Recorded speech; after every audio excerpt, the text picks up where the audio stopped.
All right, in this video, I'm going to talk about whether or not Vancouver real estate prices have hit their peak. So stay tuned.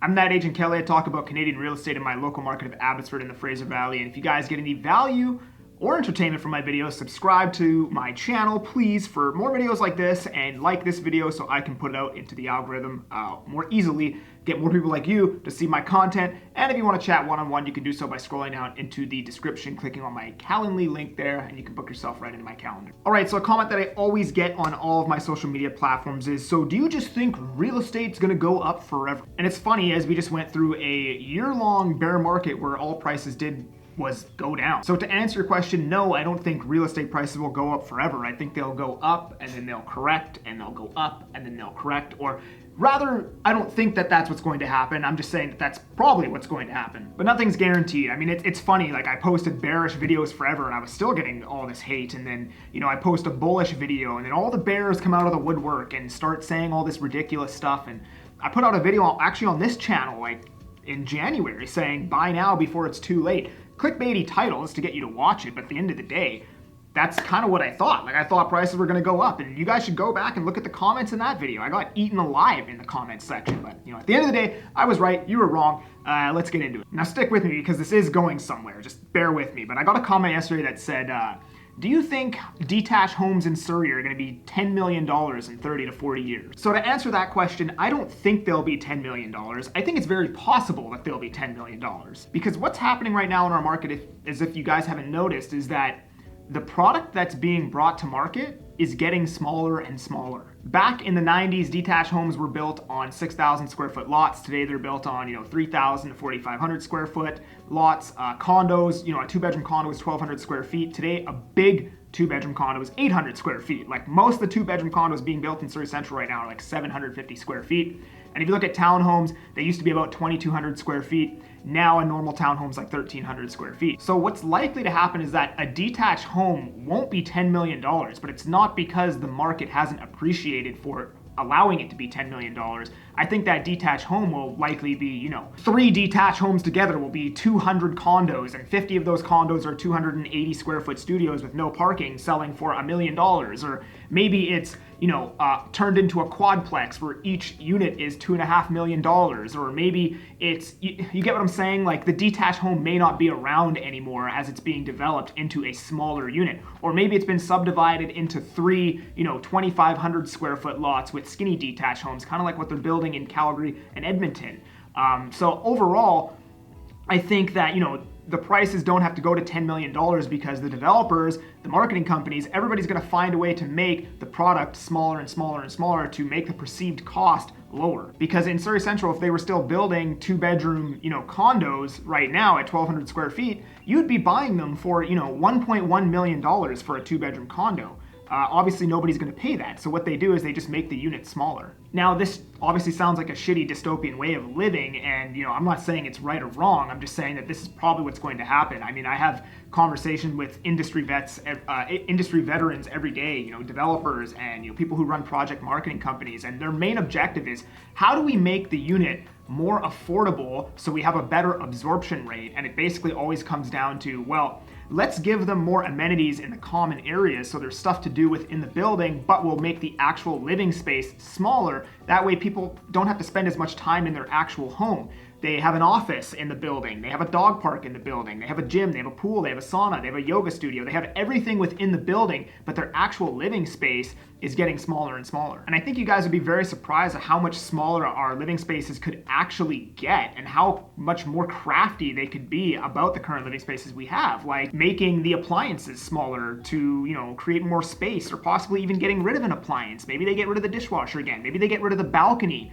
which they're talking about right now. They're talking about getting rid of balconies in these buildings to make the spaces more affordable. Maybe they have pull-out kitchen tables and pull-out, beds and pull out this, and they find a way to utilize and make the space much more functional while keeping the space smaller. I think you guys would be very surprised how much more they could actually do to make the spaces smaller and more affordable.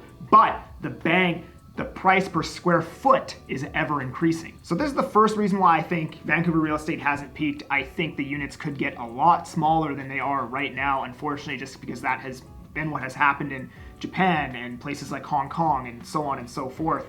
And I think the price of our land will continue to rise as a result. Even in Hong Kong, and what we call a normal 2-bedroom condo there, like a 950 square foot 2-bed, is 2.5 million Canadian dollars. Because that size of a condo over there is a luxury. Where we call detached homes a luxury, they don't even have detached homes there. They just have bigger condos. But anyways, that's one of the main reasons I think our living situation get a lot more minimalistic. Secondly, we have rents. People will say, hey, if rents get too high, all the retail workers, won't be able to afford to live in the city, and then we'll lose the retail workers, and what's gonna happen at that point? In my opinion, that's not how it works. I think supply and demand will, make sure that the workers stay within the city, exactly like what has happened in New York. Basically, what happens is when rents get to a point where, Starbucks barista can't afford to live and work within the city, all of the people who work at Starbucks will start, leaving those jobs and moving away and doing other things because they can't afford to live there.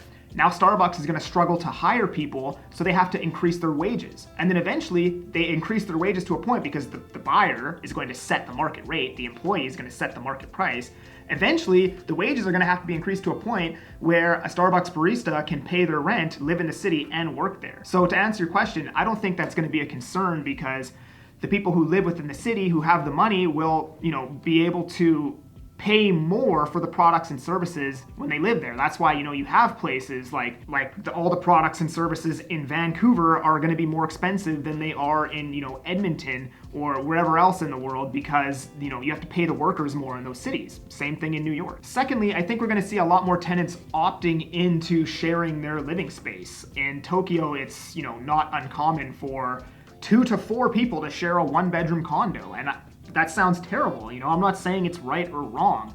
I'm not saying it's awesome. I'm just saying that that's likely what's going to happen, is that instead of one person renting a 600 square foot 1-bedroom in Yaletown for $3,000 a month, when that rent gets to, $4,000 a month and nobody can afford it, you'll have 2 people renting that 1-bedroom condo in Yaletown, each paying $2,000 a month. Sounds awful, but this is what has happened in other cities. And here's the other thing, right? Immigration's crazy high right now. We're not building enough. I've talked about this in many videos, so I'll spare you guys the detail. But a big part of the reason why immigration is so high and why it will likely continue to be high is because of our Canada pension plan. I believe, anyways, is because the baby boomers, they had a lot of kids, right? So, and basically I think it's for every one retiree, you have to have, basically 5 workers subsidizing that retiree with this paying into CPP, right? So the baby boomers had a lot of kids, like they had like 4 or 5 kids, right? And then the millennials and Gen X, we didn't have very many kids. So now there's nobody to subsidize our CPP. So what the government is doing is they're, bringing in tons of immigration for a younger demographic to keep the CPP pyramid scheme going. And I think just the way it's set up, I believe, and I could be wrong because I'm not an economist, that they will likely have to keep bringing in loads and loads of younger demographic immigration to subsidize the current CPP plan over the long term, and we can't build enough. We're not building enough, and especially in a city like Vancouver where there's just not a lot of land. To answer your question, yes, I do think a detached home could be $10 million because all of that land is likely going to be turned into, higher density condos, townhomes, whatever. And maybe the condos, don't appreciate as fast, but I think the land value will keep going up because of this. So anyways, I do believe that it's very possible prices, rents will continue to go up. And I think prices could get to a point where you would never dream it even being possible, like what has happened in Hong Kong. I think I could see something to the likes of that happening over here. So I'm just saying it's possible. Anyways, if you guys enjoyed this video, please subscribe to the channel, like this video. If you want to chat, do so by scrolling down, clicking on that link, book a call with me. I'm that Agent Kelly, and I'm making moves to move you.